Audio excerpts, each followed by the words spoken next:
अमरीकी नायब सदर जेडी वैंस अपनी टीम के साथ वापस अमरीका चले गए हैं। अब इसका मतलब क्या है? क्या मुज़ाकरात नाकाम हो गए हैं या अभी कुछ बाकी है जिस पर के बातचीत हो सकती है? क्या ईरान के पास कुछ वक्त है? क्या वो सोचकर जवाब दे सकता है? क्या इसके अगले राउंड्स होंगे, नहीं होंगे? बरतानिया के वजीर आजम कीयर स्टारमर ये किस मिशन पर हैं? जयशंकर किस मिशन पर है? अमरीकी सदर क्या कह रहा है? नेतन्याहू क्या कह रहा है? पाकिस्तान के कुछ एसेट्स हैं जो कि मूव किए हैं सऊदी अरेबिया में। पॉलिटिकल साइंटिस्ट हैं, वो ये कहते हैं कि इसराइल जो कन्वेंशनल वेपन्स हैं उनसे उसको ज़ेर नहीं कर सकता, तो हो सकता है वो न्यूक्लियर वेपन इस्तेमाल करे।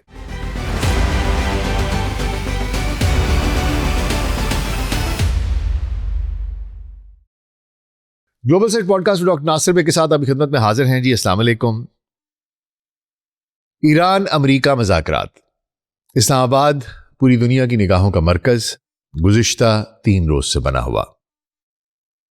पाकिस्तान ने एक ऐसे वक्त में जिस वक्त 40 रोज से एक जंग जारी थी, पूरी दुनिया की मईशत जमूद का शिकार थी, इंसानी जानों का ज़िया हो रहा था, इमारतें तबाह हो रही थी, इंफ्रास्ट्रक्चर तबाह हो रहा था, ना सिर्फ ईरान में बल्कि मशरिक़ वुस्ता में, खलीजी ममालिक में, ऑयल रिफाइनरीज, डेटा सेंटर्स, बहुत सी जगह हिट हो रही थी, नुकसान हो रहा था, इंसानी जानों का ज़िया हो रहा था। एक ऐसे वक्त में जबकि पूरी दुनिया हालत तशवीश में थी, पाकिस्तान टुक अ स्टेप फॉरवर्ड, इनिशिएट किया, मीडिएट किया एक दो ऐसे मुल्कों को जो 1979 के बाद से 47 साल हो गए जो कि कभी एक मेज पर नहीं बैठे थे, जो गुज़िश्ता 40 रोज से एक दूसरे पर बम बरसा रहे थे, एक दूसरों का खून बहा रहे थे।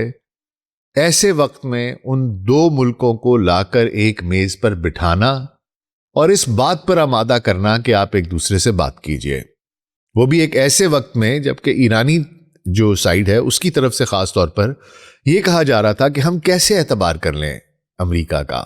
हमने 2025 में बातचीत की, हम टेबल पे बैठे हुए थे, इन्हें हमला कर दिया। 2026 में इस साल भी हम बात कर रहे थे, 2-3 राउंड्स हुए, चौथे राउंड से पहले फिर हमला कर दिया। और यही स्टीव विटकॉफ और जैरेड कुशनर उस वक्त भी आए थे। तो बहुत सी रिजर्वेशंस थी दोनों ममालिक के दरमियान। अमेरिका कहता था कि जनाब ये बहुत सख्तगीर हैं, ये लचक नहीं दिखाते, हम किस लिए आए। और फिर जाहिर बात है उनकी तरफ से एक रिटोरिक आता है, मर्ग बर अमेरिका, ये वो एक दूसरे को बद्दुआएं देते हैं, गालियां देते हैं, बुरा भला कहते हैं, सबसे बड़ा ईवल कहते हैं पूरी दुनिया में। तो ऐसे लोगों को लाकर एक टेबल पर बिठाना, बातचीत कराना, उनके पॉइंट्स एक दूसरे के साथ शेयर करना, उनको आमादा करना, अपना मुल्क पेश करना, अपना शहर पेश करना कि यहाँ पर आइए, एक बहुत बड़ी जिम्मेदारी लेना एक ऐसे वक्त में जबकि इसराइल जैसा मुल्क इस तरह की किसी भी टॉक्स को नहीं चाहता था, सैबोटाज करने की कोशिश कर रहा था। इंडिया जैसा मुल्क जो कभी भी पाकिस्तान की बेहतरी नहीं चाहता, इस्लाम दुश्मनी, पाकिस्तान दुश्मनी में हद से बढ़ा हुआ है। और उनके बारे में मैं बात करके अपनी ज़ुबान भी गंदी नहीं करना चाहता, क्योंकि वो इतने अहमक लोग हैं और इतने नामाकूल लोग हैं कि मैं गुफ्तगू भी नहीं करना चाहता उनके बारे में। लेकिन उनकी तरफ से थ्रेट हमें था। ऐसे मौक़ों पर एक जिम्मेदारी लेना, बुलाना, ये एक बहुत बड़ी बात थी और पाकिस्तान ने इनको बुलाया। कल दोनों वफूद पाकिस्तान पहुंचे, बैठे, बातचीत हुई। एक ईरानी तरफ से जो पूरे का पूरा वफ्द आया था वो बहुत, हमने कल भी आपको बताया था कि कॉम्प्रिहेंसिव किस्म की उसकी कॉम्पोजिशन थी। उसमें उनके स्टेट बैंक के लोग भी थे, उनकी पॉलिसी मेकिंग के लोग भी थे, उसमें जो कवानीन को तरफ देखने वाले लोग हैं वो भी थे, इंटरनेशनल पॉलिसी, इंटरनेशनल लॉ के लोग भी थे। So it was a very comprehensive kind of a composition.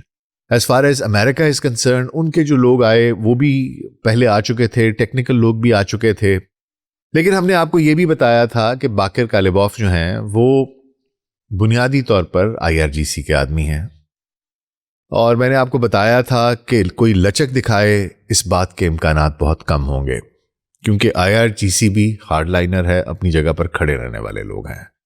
दूसरी तरफ अमेरिका में मैंने आपको बताया था कि जेडी वैंस एक ऐसा आदमी है जो ये जंग नहीं चाहता था, उसने शुरू में भी मना किया था कि ये जंग मत करो, लेकिन उसके साथ स्टीव विटकॉफ और जैरेड कुशनर, ये दोनों के दोनों लोग मैंने आपको बताया था कि इसराइल नवाज हैं, ज़ायनिस्ट हैं, और ये सिर्फ और सिर्फ इसलिए आ रहे हैं कि जो इसराइल की उसके मफादात हैं उनका तहफ़्फ़ुज़ किया जाए।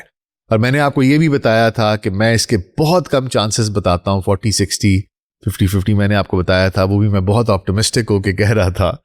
तो मैंने आपको बताया था कि बहुत मुश्किल है कि इस कहानी में से कुछ इतनी जल्दी निकल आए। तो जनाब, कुछ खबरें आई हैं इस्लामाबाद से।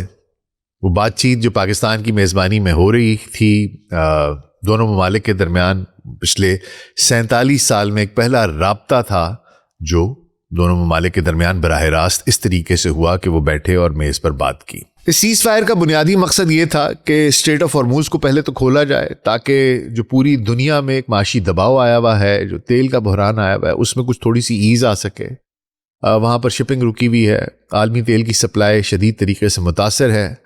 अमेरिका का मुतालबा ये था कि ईरान, जो बात बहुत सी हुई थी, मैंने आपको पॉइंट्स बताए थे कि क्या क्या है। वो कहते थे जनाब कि आपके सबसे पहले तो ये था कि न्यूक्लियर वेपन्स जो है वो आप नहीं रखें, मिसाइल्स थे, बाकी चीज़ों के बारे में बातचीत थी, स्ट्रेट ऑफ हॉर्मुज़ था, हमने आपको बताया था। और उसके बाद ईरान की तरफ से भी बहुत से मुतालबात थे कि जनाब आप हमें कंपनसेशन दें, आप हमारे जो फ्रोज़न एसेट्स हैं वो आप हमें वापस कीजिए, इसके अलावा हमारे ऊपर जो सैंक्शंस लगी हुई हैं वो ख़त्म कीजिए।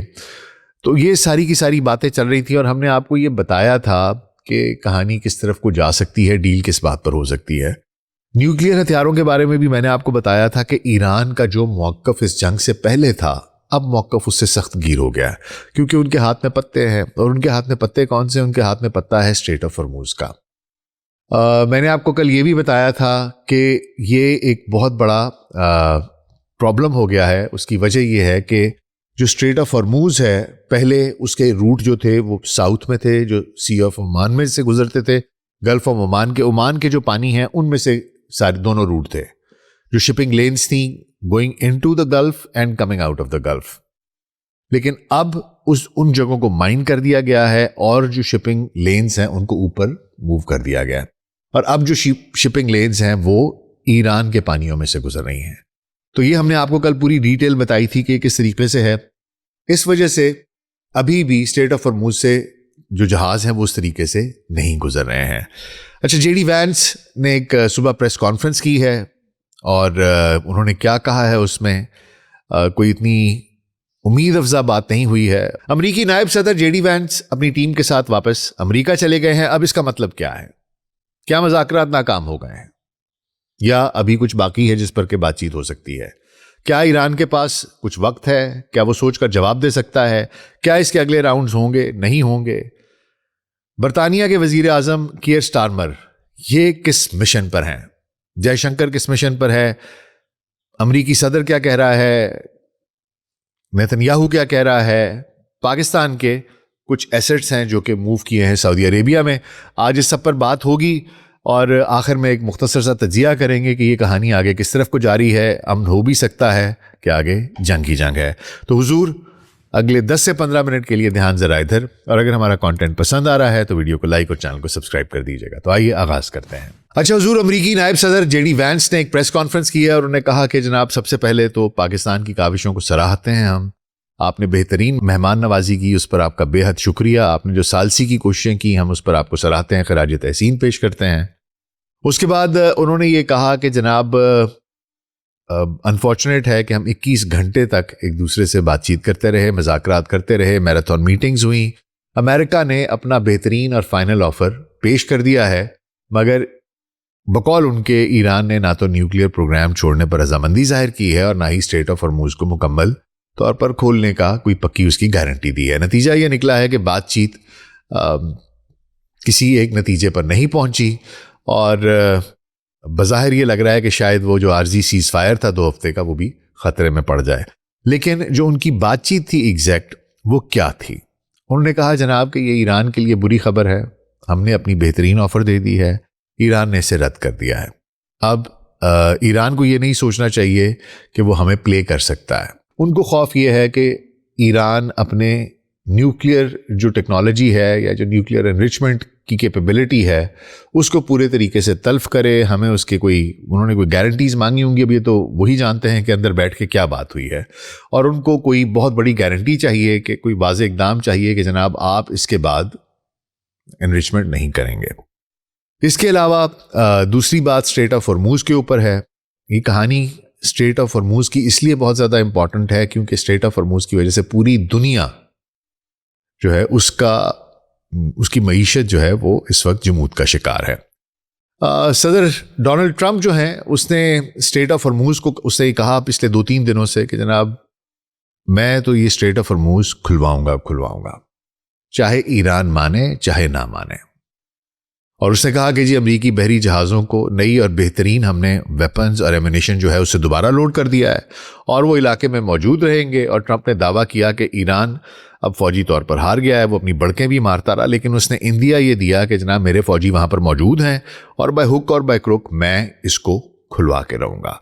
दूसरी तरफ इसराइल की टोन चेक करें तो उसने पहले ही ये कह दिया था जनाब कि मैं लबनान को टारगेट करता रहूँगा। उसने 10 मिनट में 100 हमले किए, परसों कल भी 2 स्ट्राइक्स की, परसों भी 3 स्ट्राइक्स की। वो बाज नहीं आ रहा। बेशक अमेरिका उसको बार बार कहता आ रहा है, वज़ीर आज़म जो उसका है नेतन्याहू मलून, वो उसने कहा कि जी अमेरिका ईरान सीज़ फायर जो है वो लबनान पर भी लागू नहीं होता और America Iran seize fire Israel पर भी लागू नहीं होता। तो उसने कहा कि मैं लबनान में हिजबुल्लाह के ठिकानों पर भी बमबारी करता रहूँगा, मेरे ऑपरेशंस जारी रहेंगे। और उसने कहा कि मैं ईरान पर भी अपने हमले जारी रखूँगा। ये अमेरिका का और ईरान का मामला है, हमारा इससे कुछ लेना देना नहीं है। एक और बड़ी मैं आपको इस तरफ लेके जाना चाहता हूँ इस वजह से क्योंकि ये सारी कड़ियाँ आपस में मिल रही हैं। बरतानवी वज़ीर आज़म कीर स्टारमर, उनका गल्फ़ का दौरा बड़ा अहम है। वो सऊदी अरब, मुत्तहिदा अरब अमारात, बहरीन और कतर गए और इन चारों के अमीरों से मिले, इनके जो भी हेड ऑफ स्टेट्स हैं उनसे मिले, मोहम्मद बिन सलमान से, मोहम्मद बिन ज़ैद से, सानी से, इन सब लोगों से मिले। और ज़ाहिरी तौर पर यह कहा गया कि ये दौरा जो है ये सीज़ फायर को मुस्तकिल बनाने और स्ट्रेट ऑफ हॉर्मूज़ को खुलवाने के लिए किया जा रहा है। मगर कुछ तजियाकारों का कहना है कि ये दौरा मगरबी ममालिक ने बेसिकली ये वो कहते हैं कि जनाब उनने बातचीत की है, सारा कुछ किया है, लेकिन पसे पर्दा वो ये बातचीत उनको उम्मीद थी कि ये नाकाम हो जाएगा और वो अपनी प्रेपरेशन कर रहे थे। और ये सब कुछ जो वो मिल रहे हैं अपने इत्तेहादियों को तैयार कर रहे हैं, एक बैकअप प्लान बना रहे हैं कि अगर बातचीत नाकाम हो जाती है तो फिर हम कोई और एक्शन ले सकें और इसके अंदर एक अस्करी एक्शन भी शामिल हो सकता है। इसके साथ साथ ये भी एक बात है कि जयशंकर भी यूएई गया हुआ था, वो जो जिसकी दलाली होती है जयशंकर की, वो भी वहाँ पर गया हुआ था। वो वहाँ क्या करने गया हुआ था? तो ये सारी चीज़ें एक तरफ को इशारा कर रही हैं कि ख़तरा मज़ीद बढ़ रहा है। ट्रंप का अंदाज़े बयां देखें, उसका तरीक़ाकार देखें, जेडी वैंस की बॉडी लैंग्वेज देखें, कीर स्टारमर का विजिट देखें, ओवरऑल सारा सिनारियो देखें तो चीज़ें कुछ बहुत ज़्यादा हौसला अफजा नहीं लग रही हैं। अमेरिका और उसके जो इत्तेहादी हैं उनकी फ़ौजी ताकत, हथियारों का मैं आपको बता दूं कि क्या हिसाब किताब है इलाके में। अमेरिका के ऑलरेडी जो फ़ौजी ताकत है वो बहुत बड़ी मौजूद है। ये जो बातचीत हो रही थी इसके दौरान 11 अप्रैल को 2 अमेरिकी बहरिया के guided missile destroyers USS Frankie Peterson और यूएसएस माइकल मर्फी, इन्होंने स्ट्रेट ऑफ हॉर्मूज़ को अबूर किया है। ये जंग शुरू होने के बाद अमेरिकी जंगी जहाज़ों का पहली दफ़ा इन्होंने स्ट्रेट ऑफ हॉर्मूज़ को पास किया है। सेंटकॉम का ये कहना है, अमेरिकन सेंट्रल कमांड का, कि ये ईरानी हमने जो माइंस हैं उनको साफ करने का ये आगाज़ है और अगले चंद दिनों में उन्होंने कहा है कि हम अंडर वाटर ड्रोन्स भी इसमें शामिल करेंगे। इसके अलावा यूएसएस जॉर्ज डब्ल्यू बुश जो है वो कैरियर स्ट्राइकर ग्रुप जो है वो मार्च 31 को नॉरफॉक से रवाना हुआ था और अब वो वस्ती कमांड के इलाके की तरफ जा रहा है यूएसएस सेंटकॉम के उसमें। ये तीसरा कैरियर ग्रुप है जो अरब समुंदरों में जा रहा है। इसके अलावा यूएसएस अब्राहम लिंकन और यूएसएस जेरल्ड फोर्ड ऑलरेडी इस इलाके में है। जेरल्ड फोर्ड उसमें कुछ खराबी थी, उसकी रिपेयर हो रही है। यूएसएस के इस ग्रुप में कई डिस्ट्रॉयर्स हैं शामिल हैं, जैसे रॉस है, डोनाल्ड कुक है और मेसन है। और ट्रंप ने कहा कि ये तमाम जहाज़ों को बेहतरीन हथियारों और वेपनरी से लोड किया गया है। अच्छा, मज़ीद हथियारों की जो बात हो रही है ये ऊपर जो कर रहे हैं, इसके अलावा F-22 रेपोज हैं, F-15E स्ट्राइक ईगल्स हैं, F-35Cs हैं, FA-18 सुपर हॉर्नेट्स हैं, A-10 वॉटहॉग्स हैं, अपाची हेलीकॉप्टर्स हैं, लिटोरल कॉम्बैट शिप्स हैं, इन सब में इजाफा किया गया है, टैंकर्स हैं, 82 एयरबोर्न डिवीजन के 1500 से 3000 पैराट्रूपर्स उनको भेजा गया है, मेरीन एक्सपीडिशनरी यूनिट्स हैं उनके 2500 मरीन्स को भेजा गया है, और यूएसएस ट्रिपली जैसे एम्फीबियस शिप्स जो हैं वो भी इस इलाके में मौजूद हैं। तो ये सब कुछ बता रहा है आपको कि वो इस वक्त जो मुझे लग रहा है कि जिस तरीके से मायूस दिखाई दे रहे थे जेडी वैंस, इस चीज़ का बहुत बड़ा खतरा है कि वो स्ट्रेट ऑफ हॉर्मूज को ज़बरदस्ती खुलवाने की कोशिश करेंगे, जो ख़ास तौर पर कियर स्टारमर का ऐसे की टाइम पर तमाम गल्फ स्टेट्स का दौरा, और वो सारा वक्त डोनाल्ड ट्रंप के साथ टेलीफोनिक राब्ते पे थे, उसको रिपोर्ट बैक करता रहा कि क्या हुआ और क्या नहीं हुआ। दूसरी जानिब जनाब एक ये भी खबर है कि पाकिस्तानी फौजी जो हैं, फौजी दस्ते जो हैं वो सऊदी अरब में पहुंचे हैं। 2025 में हमारा उनके साथ एक दिफाई मुआहिदा हुआ था सितंबर में। उसके बाद अब पाकिस्तान की जो अफवाज हैं, कुछ जहाज़ हमारे जंगी जहाज़ पहुंचे किंग अब्दुल अजीज़ एयरबेस पर। कुछ बाज़ कॉन्ट्रडिक्टिंग खबरें हैं, कुछ कहते हैं 10,000 का दस्ता है, कुछ कहते हैं 13,000 का है, 18 फाइटर जेट्स हैं। मुझे एग्जैक्ट फौजी नंबर अभी तक कंफर्म नहीं हो क्योंकि हुकूमत ने इस बारे में कोई ऐलान नहीं किया, लेकिन फाइटर जेट्स हमारे वहाँ पर पहुँचे हैं। सऊदी वजारत दिफा का अलबत्ता ये कहना है कि मुश्तरका तैयारी है इलाकाई इस्तेहकाम के लिए, और अभी कोई मजीद दस्ते भेजने का इसमें कोई बातचीत नहीं की गई है। देखिए, सूरत हाल अभी भी बहुत नाजुक है। अभी बॉल ईरान के कोर्ट में है। लग कुछ इस तरीके से रहा है, स्ट्रेट ऑफ हॉर्मूज पर फौजी कार्रवाई का खतरा बढ़ रहा है। जैसे मैंने आपको बताया था, इसराइल लबनान में अलग ऑपरेशन कर रहा है, एक आग लगी हुई है, रोज़ वहाँ शहादतें हो रही हैं, और पूरी दुनिया नज़र रखे हुए है कि अगले चंद दिनों में क्या होता है। ऐसे में जॉन मेयरशाइमर हैं, एक अमरीकी पॉलिटिकल साइंटिस्ट हैं, वो ये कहते हैं कि इसराइल, अगर उसे ये पता चल गया कि वो ईरान के ऊपर जो कन्वेंशनल वेपन्स हैं उनसे उसको ज़ेर नहीं कर सकता, तो हो सकता है वो न्यूक्लियर वेपन इस्तेमाल करे। ये बात इसलिए बहुत अहम है कि अमरीकी या मगरब हमेशा पहले बात को किसी ऐसे एक पॉलिटिकल साइंटिस्ट या एनालिस्ट के थ्रू एक बात सीध दिमाग में लोगों के डालते हैं कि ऐसा कुछ हो सकता है।